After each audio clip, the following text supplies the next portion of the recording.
Guys, welcome to Black Sky Survival Late Night Live. Thanks for hanging out with me. Anyway, let me first start off by talking about the Boeing whistleblower, the guy down in Charleston that supposedly took his life. Anyway, so SLED, South Carolina Law Enforcement Division, stated that the autopsy came back. It was self-inflicted. Yeah, okay. But anyway, the weirdest thing was the note that was left. Okay, it was like a yellow sticky note. I can't even post it on here because the things that was written on there. But I thought it was so crazy because in your final moments, this is what you're going to write, this sort of stuff. One of them being Trump 2024.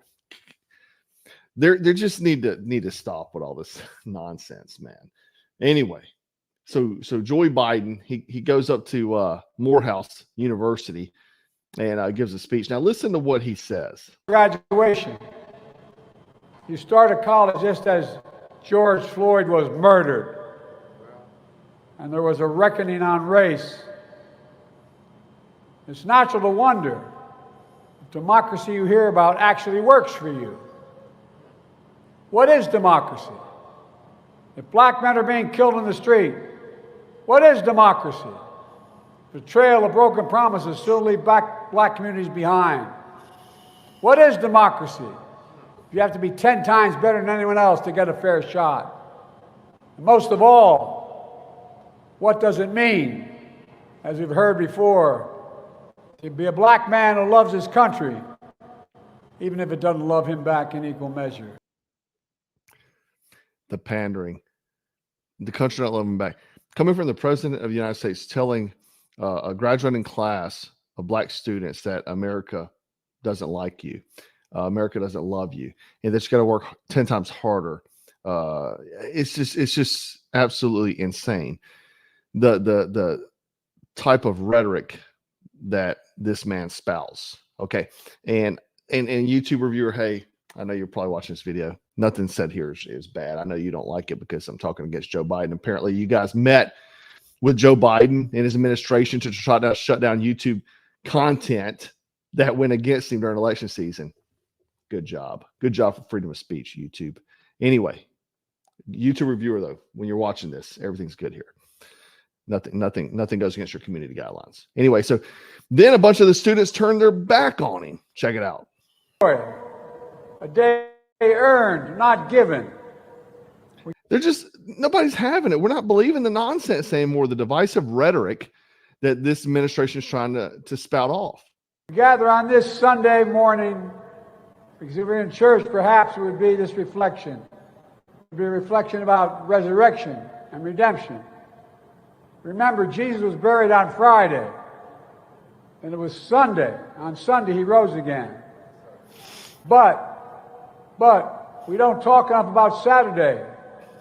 When the disciples, yeah, they're not having it, guys. So anyway, let's talk about the big news of the day, man.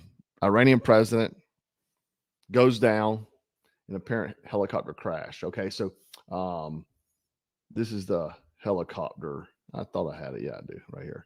This is his helicopter here.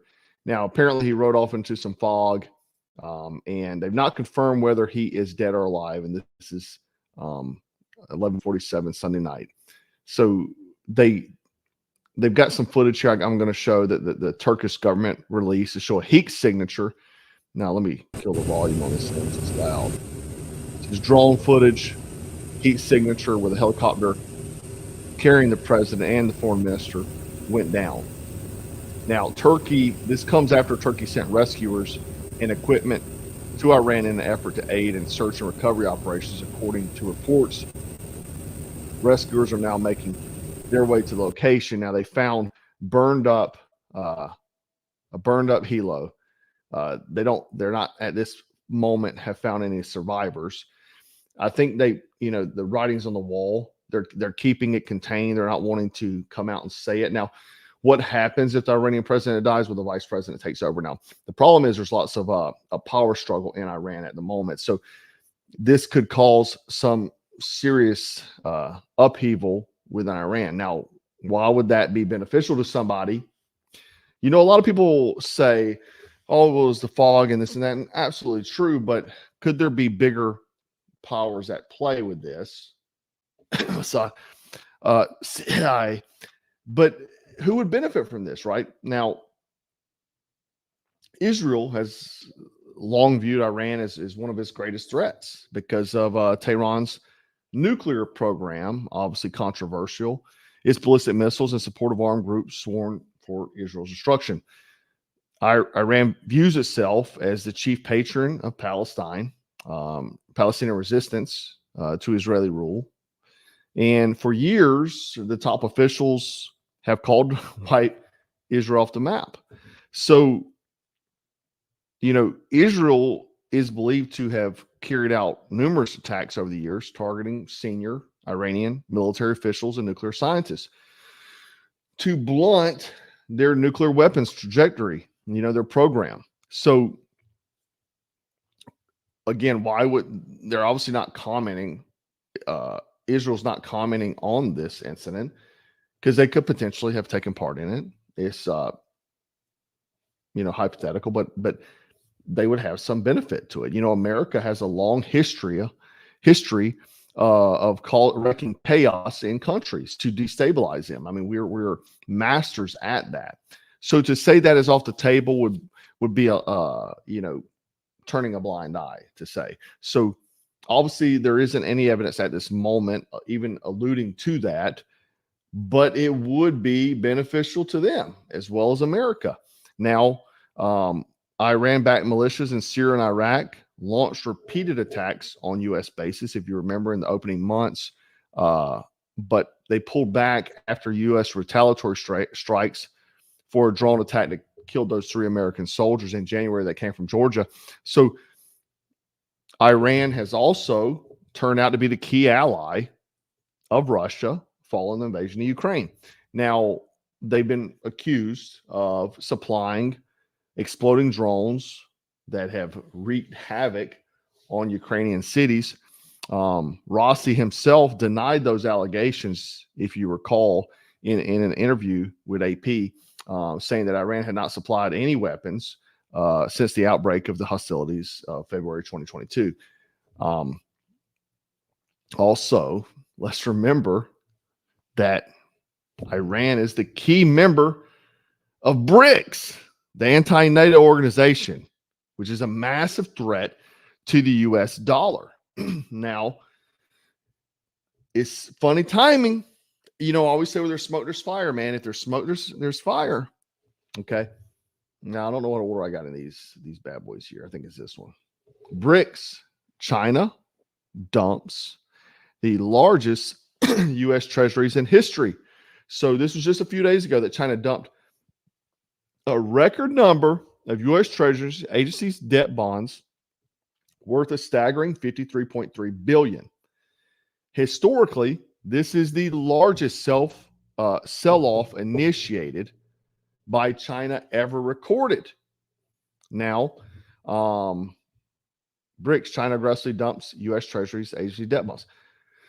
So this just has been reported. Now, China and other BRICS countries have been offloading U.S. treasuries worth billions since 2022. China has a record for dumping the highest in the past 2 years. So this development obviously indicates that BRICS and the other countries want to move away from owning U.S. assets in their reserves.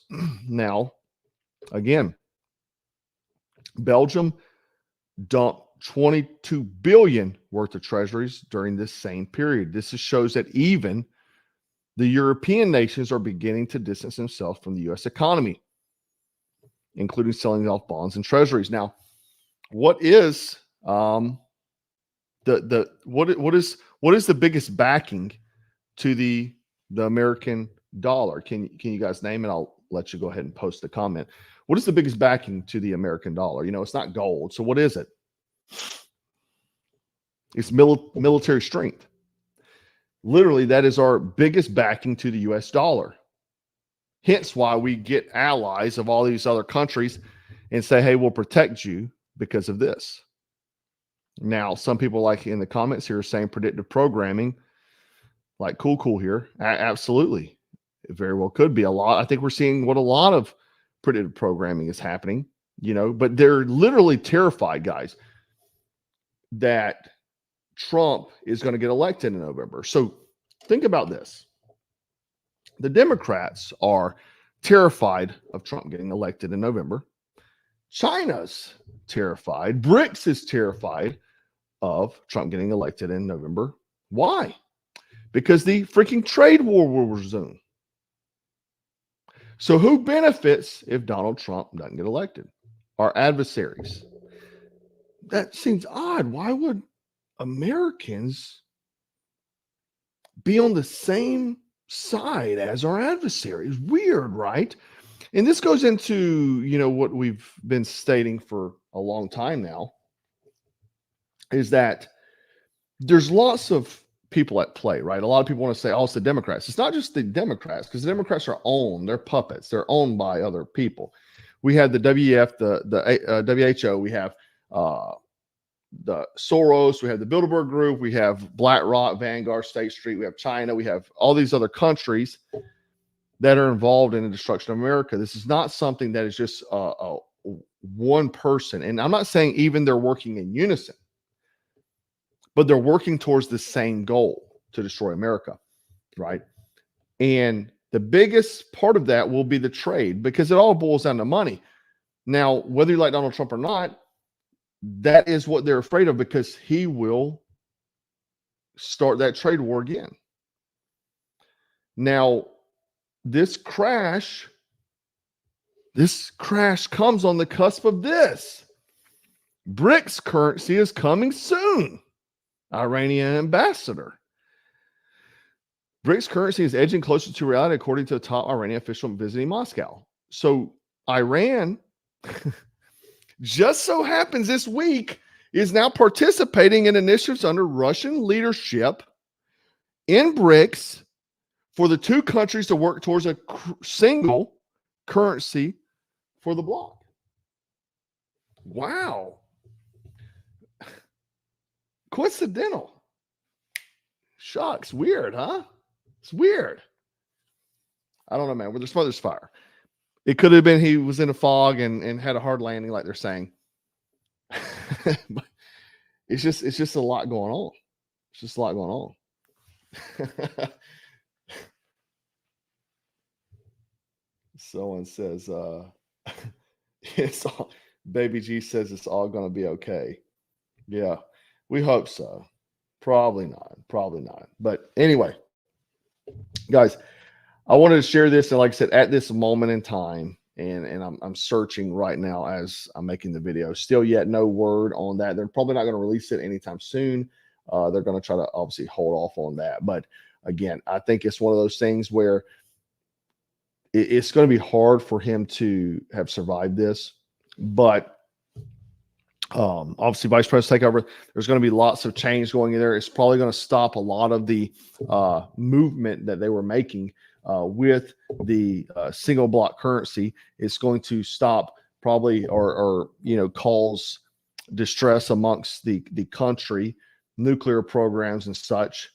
But again, these are a lot of things going on at one time, a lot of things in the world. I mean, Iran and Israel just had a back and forth 2 months ago. So I think it's very ironic this happens at this time. But anyway, guys, I want to share this with you. I do appreciate you hanging out with me tonight. Make sure you comment and help me fight the algorithm. Make sure you go pick up one of our Commando survival kits, guys. We still have some in stock.